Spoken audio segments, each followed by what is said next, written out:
Hello everyone, welcome back to my channel. Welcome to new fresh blog. কেমন আছো তোমরা সবাই? বেশ কিছুদিন গ্যাপ কিন্তু আমার ভিডিও দেওয়াতে হয়ে গেছে, সেজন্য ভীষণ সরি। তবে রাজস্থানে যে লাস্ট ব্লগটা আমি আপলোড করেছিলাম সেখান থেকে আজকে এই ব্লগটার মধ্যে তার পরবর্তী যে সময়টা আমি কাটিয়েছি আমার ঝুঁকির, সেগুলোর সুন্দর সুন্দর যে সমস্ত মুহূর্তগুলো রয়েছে সেই মুহূর্তগুলোকে তোমাদের সামনে ছোট্ট করে তুলে ধরার চেষ্টা করলাম।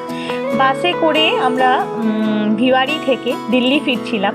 এই বাসেরই ছবি তোমরা এখন দেখতে পাচ্ছ। দিল্লিতে জাস্ট একটা বেলা, মানে ওই সকাল থেকে সন্ধে অবধি আমরা থাকতে পারার কথা ছিল। জাস্ট কিছু ঘন্টারই আমাদের ওখানে থাকার ছিল। আর সেই জন্যে আমরা পাহাড়গঞ্জের একটা হোটেলে ছিলাম। হোটেলের এক্সপিরিয়েন্সটা খুব ভালো ছিল না, সেই জন্য তোমাদের সাথে আর বিশেষ শেয়ার করার কিছু পাইনি। তো খিদে পেয়ে গেছিলো, সকালবেলায় ব্রেকফাস্ট করা ওভাবে মানে যেহেতু হয়ে ওঠেনি, সেই জন্য পাহাড়গঞ্জেই একটা রেস্তোরাঁতে চলে এসেছিলাম। সেখান থেকে কাছাকাছি কোথায় যাওয়া যায়, হাতে তো মোটে 5-6 ঘন্টা সময় ছিল। মনে হলো খুব কাছে, যা দেখলাম গুগল ম্যাপ করে সেখানে পাওয়া গেল যে একটা জাস্ট 2 স্টপেজের দূরত্বেই মেট্রোতে করে আমরা চাঁদনি চক যে জায়গাটা রয়েছে, যেখানে লাল কিল্লা যেটা খুবই বিখ্যাত, সেখানে যাওয়া যায়। আর আমরা তো পেটুক মানুষ, সেই জন্য যেখানেই যাই বোধহয় সেখানকার স্পেশালিটিটা কি সেটা খুঁজে একটু টেস্ট করে না নিলে জায়গাটা ঘোরাটা সম্পূর্ণভাবেই অসম্পূর্ণ থেকে যায়।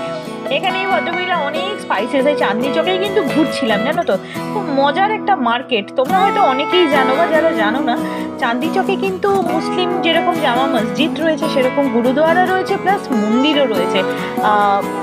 অদ্ভুত একটা সংমিশ্রণ, মানে ইউনিটি ইন ডাইভার্সিটি, ভারতবর্ষ যেটার জন্য বিখ্যাত। একদম চাঁদনি চকে গেলে না তোমরা বোধহয় সম্পূর্ণভাবেই সেটা একদম কি বলবো, এক্সপিরিয়েন্স করতে পারবে। যে ধর্ম বিশেষ কোনো ব্যাপারই নয়, মানে সব ধর্ম নির্বিশেষে মানুষ সেখানে এনজয় করছে এবং খুব ভালো লেগেছে। আর দিল্লি যাব, সেখানে পরাঠাওয়ালি গলিতে গেছিলাম চাঁদনি চকেই, আর এখানে একটু ওই লস্যি খেয়ে নিচ্ছি। তো চামচ দেওয়াতে আমার বেশ মজা লেগেছিল যে লস্যিতে চামচটা কীরকম ব্যাপার। তবে যা দেখলাম, কোনো জলের দেওয়ার কোনো ব্যাপার নেই, জাস্ট একটু চিনি ঘন করে দইয়ের সাথে। আর এখানে চলে এসেছি পাহাড়গঞ্জেরই একটা মানে আমরা যে হোটেলটা ছিলাম, হোটেল এম্পোরিও ডিএক্স বা ডিএক্স এম্পোরিও বলা যেতে পারে, সেখানটারই ঠিক উল্টো দিকে একটা খুব সুন্দর ক্যাফে, যে ক্যাফেটাতে আর কি বসে আমরা ফার্স্ট খাবারটা খেয়েছি, সেইখানকার এক্সপিরিয়েন্সটা তোমাদের সাথে শেয়ার করে নিচ্ছি। মুহূর্তগুলো খুব সুন্দর ছিল। আমি পাস্তা অর্ডার করেছিলাম, আর হোটেলে আমাদের মিল ইনক্লুডেড ছিল। মিল ইনক্লুডেড বলতে গেলে দেখো এরকম একটা থালা ধরিয়ে দিয়েছে। অস্বাভাবিক বাজে খাবারটা, অস্বাভাবিক বাজে রুম, সেজন্য একদম আমরা বিধ্বস্ত হয়ে গেছি। এমনি আমরা অত্যন্ত টায়ার্ড ছিলাম, তা সত্ত্বেও রিল্যাক্সমেন্ট তো কিছুই না, মানে যেরকম রুম দেখে আমরা অ্যাকচুয়ালি বুক করেছিলাম, পাহাড়গঞ্জ কিন্তু একদম ঠকিয়ে ভূত করে দিয়েছে আমাদের। এনিওয়ে বন্ধুরা, তো সন্ধ্যাবেলায় বেরিয়েছিলাম। অদ্ভুতভাবে সেদিন কিন্তু বৃষ্টি হয়েছিল দিল্লিতে। আর এই হলো পাহাড়গঞ্জের এরিয়াটা, দেখতেই পাচ্ছ এখানে প্রচণ্ড বৃষ্টি হচ্ছিল। একদম 24 ডিসেম্বর ছিল আমরা যেদিন আর কি ফিরছিলাম, মানে যেদিন থাকতে হয়েছিল। আর এখানে খাবার বেশ কিছু ক্লিপিংস, আমার এখানে চিজ হ্যাম স্যান্ডউইচ প্লাস হচ্ছে একটু ফ্রেঞ্চ ফ্রাইজ, বেশ সুন্দর। পাহাড়গঞ্জ এরিয়াটাতে আমি যতটুকু এক্সপিরিয়েন্স করলাম, খুব অল্প সময় যেহেতু আমরা ছিলাম, অনেক কন্টিনেন্টাল ব্রেকফাস্ট বা ডিনার বা টিফিনের জন্যে না অনেক কন্টিনেন্টাল শপস রয়েছে এখানে। বন্ধুরা আমরা চলে আসলাম। আমাদের দিল্লি ঘোরা কিন্তু সেভাবে হয়নি, কারণ খুব অল্প সময়ের জন্য ছিলাম। দিল্লি এয়ারপোর্টে চলে এসেছি আমরা। সেখানে না অদ্ভুতভাবে 25 ডিসেম্বরের জন্য, যেহেতু কিছু ঘন্টার পরেই আমাদের ছিল, সেদিন 25 ডিসেম্বর পড়ে গেছিল। তো এখানে প্রোগ্রাম হচ্ছিল খুব সুন্দর, মানে বেশ সুন্দর লাগছিল, এনজয় করছিলাম আমরা। আমাদের বেশ কিছুক্ষণ বসে থাকতে হয়েছিল, আমাদের হোটেলে একেবারেই ভালো লাগছিল না দেখে আমরা এয়ারপোর্টে চলে এসেছিলাম। তো সেখানে আমরা কিন্তু জেনেছি অনেক পরে যে এই যে ফ্রি স্যাম্পলিং অফ পারফিউমসগুলো যে দেখাচ্ছিল না, সেটা কিন্তু আমাদের যারা প্যাসেঞ্জার্স আমরা ছিলাম ইন্ডিগো এয়ারলাইন্সের, তাদের কিন্তু জন্য ফ্রি ছিল স্যাম্পলগুলো। তো আই ওয়াজ রিয়েলি হ্যাপি, মানে খুব ভালো লাগছিল। বুনু ওখানে টেস্ট করছিল। আমি ওই চেরি ব্লসম বলে একটা পারফিউম চুজ করেছিলাম। আমি জানি না এটা ব্র্যান্ডটা কি, এরা হয়তো নিজেরা কোনো একটা ওরকম দিচ্ছিল। এনিওয়ে পারফিউম নেওয়ার পরে স্যান্টা আমাদের কিন্তু খুব সুন্দর একটা পারফিউম কার না ভালো লাগে। আমরা ফ্লাইট নিয়ে নিয়েছিলাম, ফ্লাইটে করে রাতে আমরা এখন নেমে গেছি কলকাতা ডোমেস্টিক যে এয়ারপোর্ট আছে সেখানে। আমরা এখান থেকে চলে যাব একদম বোনের ফ্ল্যাটে ডিরেক্টলি যাদবপুর। সো ভালো ছিল, স্মুথ ফ্লাইট, তেমন কোনো অসুবিধা হয়নি। এখন কটা বাজে? এখন ঠিক 10:07 বাজে, একদম অন টাইম অ্যারাইভাল হয়েছে ফ্লাইটটা, কোনো অসুবিধা হয়নি। কলকাতাতে এসে, যদিও আমরা উত্তরবঙ্গবাসী, কিন্তু কলকাতাতে এসে আমার আজকাল মনে হচ্ছে যে বাড়িতে চলে এসেছি। মানে কখনো এই ফিলিংসটা কিন্তু সেভাবে হয় না, যে কলকাতাতে এসে আজকে মনে হচ্ছে। এতদিন আসলে রাজ্যের বাইরে ছিলাম, তো সেই জন্য ভীষণভাবে মিস করছিলাম বাঙালি খাবার, মানে বাঙালি মানুষদের। তো হয়তো সেই জন্যই। তো স্টে টিউন, দেখতে থাকো, ফ্ল্যাটে গিয়ে ডিরেক্ট দেখা হচ্ছে। রাজস্থানের দিল্লি ছোট্ট একটা সফর শেষ করে কিন্তু কলকাতায় 2-1 দিন আমরা মানে রেস্ট নেওয়ার জন্য, অথবা বোনের যেহেতু ছুটি ছিল না, আমার বোনও আমার সাথে ফেরার কথা ছিল, সেই জন্য একসাথেই আমরা ফেরার প্ল্যান ছিল, সেই জন্যে কিন্তু 2-1 দিন থাকতে হয়েছিল। তো সেইখান থেকেই খুব মজা, মানে আমরা একসাথে থাকা মানে তো খাবার মানে কিছু আইটেম স্পেশাল হবে না, সেটা তো হয় না। তো এই জন্যে বুনুর ফ্ল্যাটে, বুনু এখানে রেস্ট নিচ্ছে। আমার একদম মানে শরীর অ্যাকচুয়ালি এত বাস জার্নি, এত কিছু ট্রেন ফ্লাইট মানে সব মিলিয়ে না একটু বিধ্বস্ত তো হয়েই গেছিলাম। আর সম্পূর্ণ নতুন নতুন জায়গা, যেহেতু জল ওয়েদার সম্পূর্ণ একদম চেঞ্জ হয়ে যাচ্ছিল না, তো সেখানে একটু রেস্ট দরকারও ছিল। বুনুর ওখানে গেলে তো লোকে তো মামা বাড়ি ভারী মজা, আমার কিন্তু বুনুর ফ্ল্যাটে গেলে ভারী মজা হয়, কারণ দুজনে মিলে ভীষণ মজা করি আমরা। সেটা খাওয়াই বলো, ছোটোখাটো, খুব বেশি তো দেখো আহামরি কিছু মানে কোনো পার্টি করা করা সেটা তো সম্ভব হয় না, কিন্তু আমরা দুজন যেরকমভাবে কাটাই, আমরা মিস করছিলাম মাকে, অসম্ভবভাবে মিস করছিলাম। বিকজ মা না থাকলে হয়তো আমাদের সবটা না কমপ্লিট আমাদের মনে হয় না। তবুও আনন্দ করার চেষ্টা করছিলাম, কারণ বুনু ছুটি পেয়েছিল না, নাহলে আমাদের প্ল্যানই ছিল যে রাজস্থান থেকে দিল্লি হয়ে ডাইরেক্ট বাড়ি ফেরার, কিন্তু কিছু করার নেই, 2-1 দিন ওয়েট করতেই হচ্ছিল। না হলে কি হচ্ছিল, মানে আমাকে আগে চলে আসতে হতো, বুনুর হয়তো পরে ফিরতে হতো। তো সেই জন্য বুনুর আর আমি এই 2-1 দিন খুব এনজয় করেছি। সন্ধেবেলায় বেরোবো, যেহেতু বেরিয়ে টেরিয়েছি 2-1 দিন যখন ছিলাম। যাদবপুর এরিয়াতে কিন্তু নেপালিরা মানে 2-1টা স্টল খুলেছে, এটি 8B বাস স্ট্যান্ডের উল্টো দিকে। মোমোটা বেশ ভালো ছিল। আর এটা তো যাদবপুর, মানে যারা 8B চত্বরে থাকবো তারা এই ভেলপুরিওয়ালাটাকে খুব ভালোভাবেই চেনো, ভীষণ টেস্টি ভেলপুরি করে, সেটাই নিয়ে চলে এসেছি।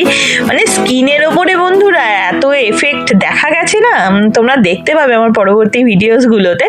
তো এখানে আমি ভেলপুরিটা টেস্ট করে নিয়েছি, ইটস রিয়েলি মানে আমার অনেক পুরোনো, মানে আমি যখন যাদবপুরে পড়তাম সেই সময়কার, মানে আমার দেখো চোখ মুখটা দেখলেই তোমরা বুঝতে পারবে কতটা আবেগতাড়িত হয়ে গেছি।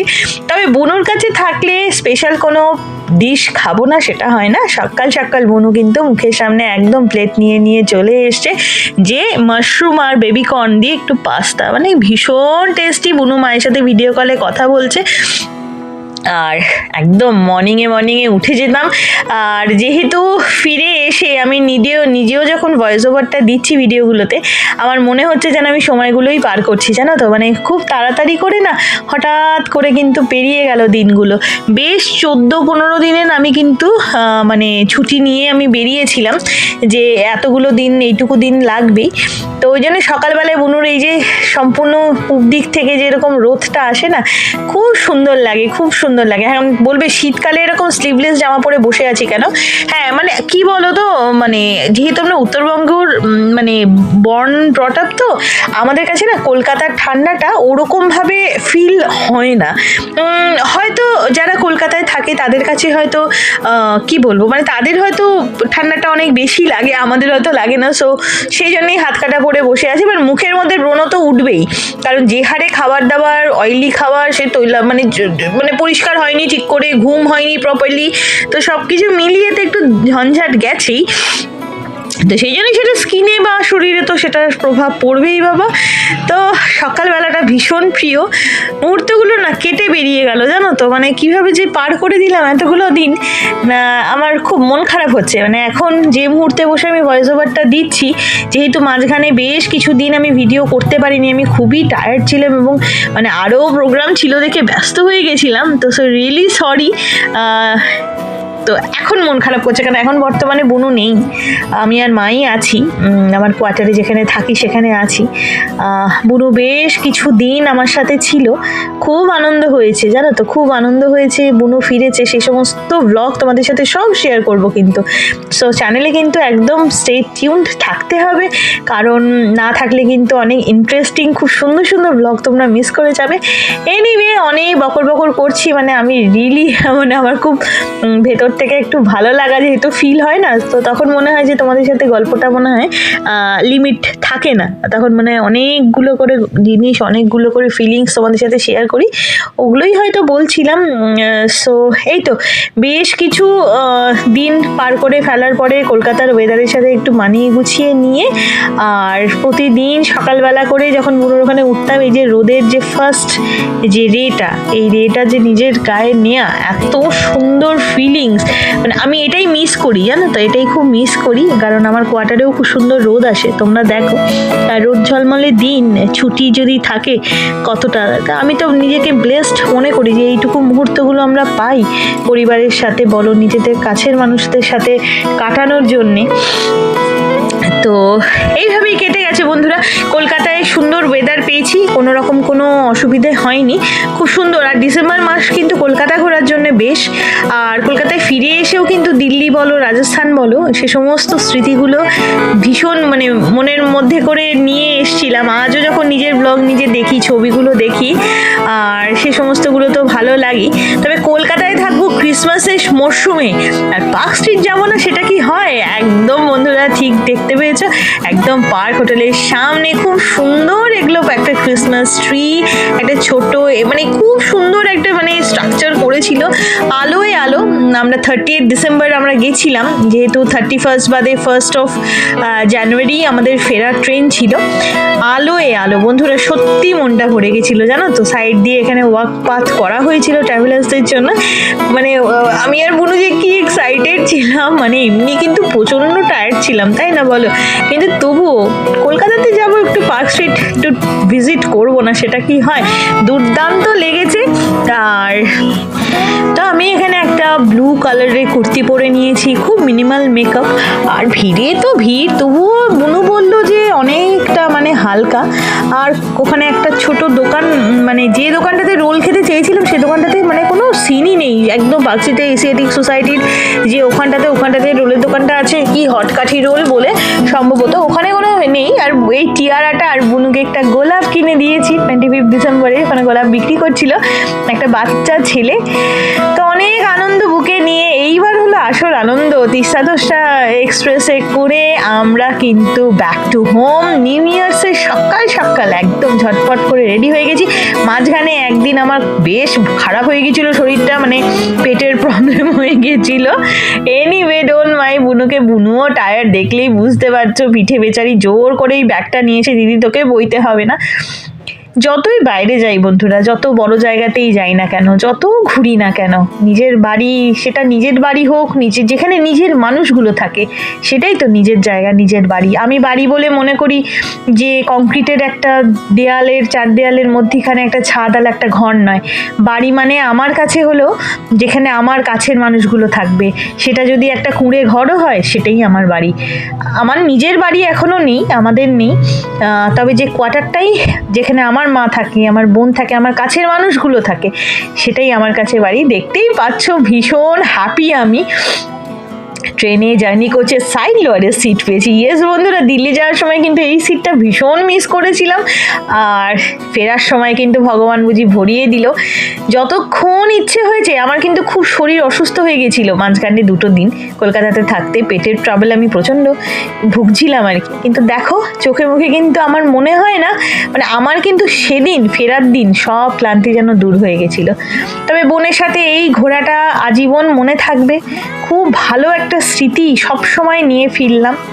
আর আশা করছি এই ব্লগটাও তোমাদের ভালো মানে লাগবে, আর ভালো লাগলে বা তোমাদের যে কোনো রকম ভালো লাগা মন্দ লাগা অবশ্যই কিন্তু আমাকে কমেন্টসের মাধ্যমে জানিও বন্ধুরা। নেক্সট যে ব্লগটা দেবো সেটাও কিন্তু খুব ইন্টারেস্টিং, কারণ ফিরে এসেই একদম দুর্দান্ত একটা এক্সপিরিয়েন্স হয়েছে। সেটা দেখতে গেলে কিন্তু we have to stay tune on my channel. আশা করি খুব ভালো থেকো তোমরা। Love you so much all of you. আর এতদিন বাদে ভিডিও দিলাম বলে মানে রিয়েলি সরি। খুব ভালো থেকো, লাভ ইউ, টাটা।